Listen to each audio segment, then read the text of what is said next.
रात के ठीक 12 बजे थे।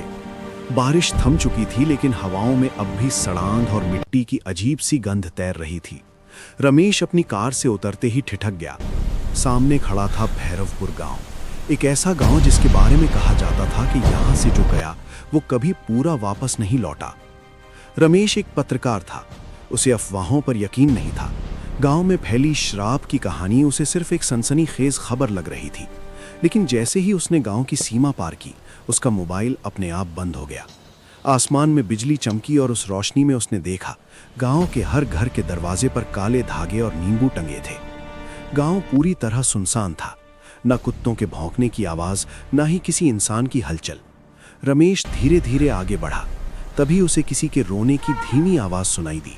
आवाज एक पुराने मंदिर से आ रही थी। मंदिर के पास पहुंचते ही उसकी सांस अटक गई।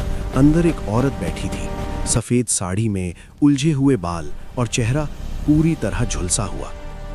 मत आना यहाँ। उस औरत की आवाज ऐसी थी जैसे कई गले एक साथ बोल रहे हों।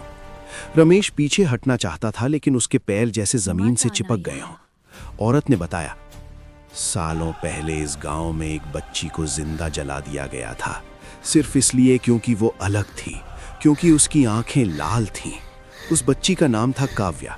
गांव वालों ने उसे डायन कहकर बांध दिया था।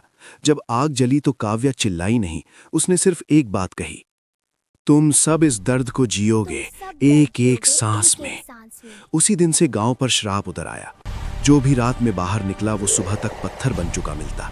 जो भी झूठ बोला उसकी जीभ गल जाती, और जो भी भागने की कोशिश करता वो कभी गांव की सीमा पार नहीं कर पाता।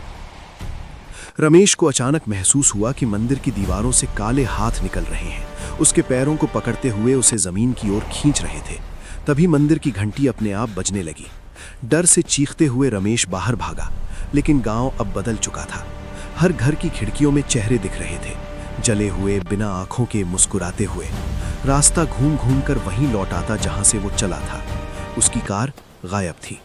तभी उसके पीछे किसी ने फुसफुसा कर कहा, तुम सुनने आए थे कहानी, अब उसका हिस्सा बनोगे। रमेश ने पीछे मुड़कर देखा। वही बच्ची खड़ी थी, काव्या। उसकी आंखें लाल नहीं थी, बल्कि खाली थीं। उनमें गहराई इतनी थी कि रमेश को लगा जैसे उसकी आत्मा खिंच रही हो। अचानक उसके कानों से खून बहने लगा।